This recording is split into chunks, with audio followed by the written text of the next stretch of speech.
All right, so polarity. When we start thinking about whether or not a molecule is polar or not, we have to do this in a twofold or a two-step process. The first thing that we looked at was using electronegativity to determine if an individual bond is polar or not. All right, for that we use Linus-Pauling scale, and we're kind of back up here into this discussion. Bond polarity is shown with an arrow pointing from the slightly positive side to the slightly negative side. All right, just like we saw here, in which phosphorus pointed towards chloride to show that the electrons move towards the right and hang out next to the chlorine, making it slightly negative. This arrow represents the bond dipole, or the slightly positive and slightly negative regions of the charge separation that occurs because of the electronegativity difference. Bond dipoles are shown as vectors, and a vector is really just an arrow with magnitude and direction for fans of Despicable Me and all. To determine if the overall molecule is polar, though, and take a look if we have a molecular polarity, we do a second step. And in this second step, we need to add all of the individual arrows together and look at what is known as the vector sum. For those that have taken Physics 20, you've done a lot of this, all right? And it's the same kind of idea. We don't have to get into the measurement of it or deal with any sort of real specific trigonometry or anything to deal with this for molecular polarity. We're just kind of taking a look at it holistically to see if all of the arrows ultimately cancel out. If they do, then we have nonpolar molecule. If all the arrows can't cancel out, and this is usually done by a visual assessment, then we must have a polar region, and we should be able to identify where the negative and positive regions are.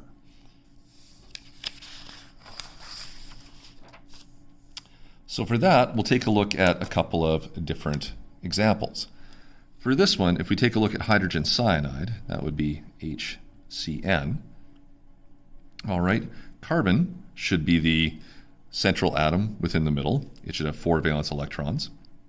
Nitrogen has another 5 for a total of 9, and H gets us to 10 electrons.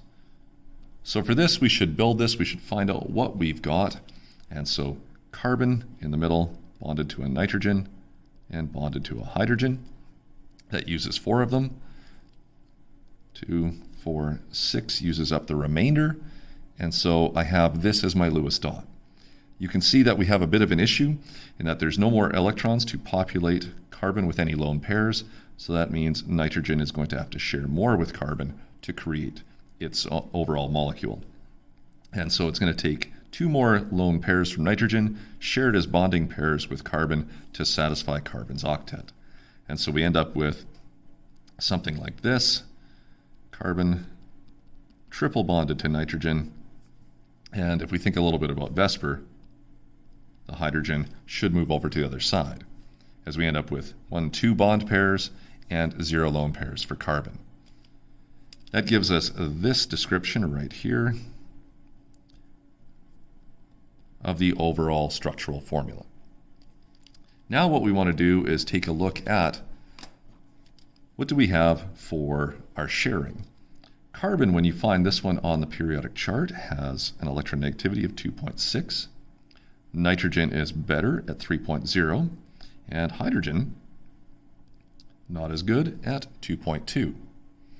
So between carbon and nitrogen, we should get a bond dipole this way, as carbon's electrons would be shared more preferentially with nitrogen. And between hydrogen and carbon, we should see a bond dipole this way, as carbon tends to take the lion's share of the electrons shared with hydrogen. So when we take a look at these 2 arrows, do the 2 arrows cancel out? You have a pull to the right and a pull to the right. If I add these 2 vectors together, I can see that the resultant is just an overall larger pull towards the right. So I would draw an arrow through my molecule showing that this region where it points is the slightly negative, and this region here is slightly positive. Okay, so there's our twofold test for hydrogen cyanide. We see that we have individual bond dipoles creating an overall dipole for the molecule towards the right. What about sulfur trioxide? We'll take a look at that one. So you have SO3. All right, when we take a look at SO3, I get 6 valence electrons for each oxygen, plus another 6 for the sulfur. This gives me 24 electrons that I can use to build my molecule. Sulfur should be the one in the middle. Again, when we look at that tie break, the one listed first should be central. I have an oxygen there, an oxygen there, and an oxygen there. That uses 6 of 24. I've got 18 left. 2, 4, 6, 8, 10, 12, 14, 16, 18. All my electrons have been used. All the oxygens look good for their octet, but sulfur is lacking. So we know that we have to share one more pair of electrons from one of the oxygens to satisfy sulfur's octet. That's going to give us a structural diagram, or if you like, a Lewis dot diagram. It looks a little bit like this, in which you have single bonded oxygen, and then a double bonded oxygen. From there, when we take a look at it, we have 1, 2, 3 bonding pairs, 0 lone pairs. That works out to a structural diagram that is trigonal planar. Oops, and I'll just pick that one. Didn't really matter which one I picked. Okay, from now, what we have to do is figure out these bonded dipoles. Now, if I look at these bond dipoles, sulfur on our periodic table is 2.6 and oxygen is 3.4. That means there will be a pull towards each oxygen. Sorry, guys. All right, and we get something like that. Now, the question is, do we think these 3 arrows would all cancel out? Well, I can see that the left and right will probably cancel out. Or if I do a vector addition like I might do in physics, all right, I have one arrow pulling straight down. I have one kind of going upward to the right, and I have another one going upward to the left. When I add these sequentially, I can see that I finish where I start. If I finish where I start, then I should have no overall dipole here.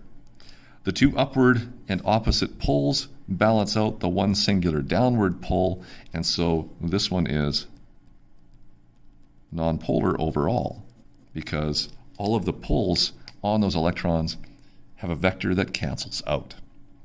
All right, we can take a look at this in a little bit more detail in tutorials and so on and so forth, or maybe with a few other examples to try and take a look at this vector addition idea in a little bit more detail.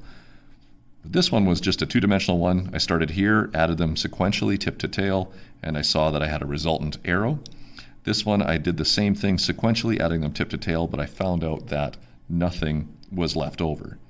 So while I had a polar molecule for my first one, I now have a nonpolar one, even though there are bond dipoles.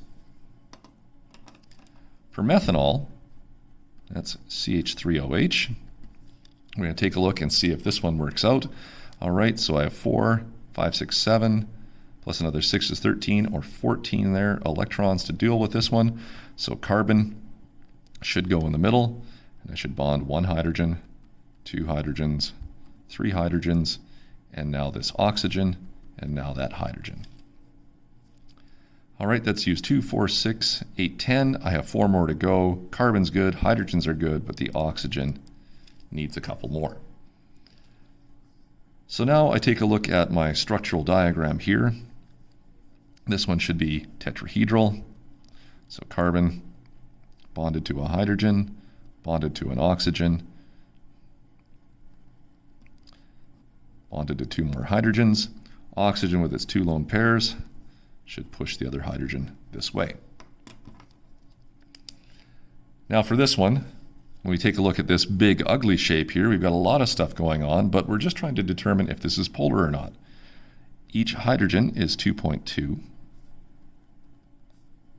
as we find those on our periodic chart. We saw oxygen was 3.4 in a previous example, and carbon was 2.6. So where do all these individual arrows point? Well, you get one downwards here, one to the right here, one kind of upward there, and then a pull over this way and a pull this way. I think we can see very easily that the up and the down cancel out, but then you end up with 2 pulls to the right and only 1 pull to the left, and you've got a little bit more downward pull here. All right, with the largest electronegativity being towards the oxygen, likely what ends up happening is we have some sort of dipole towards that oxygen. This gives us a slightly negative region here, slightly positive region here, and so we have a whole bunch of bond dipoles, but they do not cancel out, and we end up with a polar molecule. So yes, this is quite intensive. There's a lot to draw and illustrate. Make sure that you're taking your time with it, and just illustrate it and estimate the best that you can. This one would be a little bit too much to get into all the vector addition, but it could be done. So this one I just did kind of a overall assessment. Up and down for the hydrogens canceled out, but then I have to the right, downward to the right, downward to the left. I should have something downward and to the right kind of left over, or something towards the oxygen. You don't have to be perfect with this, but we do have to have an idea of whether they cancel out or not to come up with polar versus nonpolar.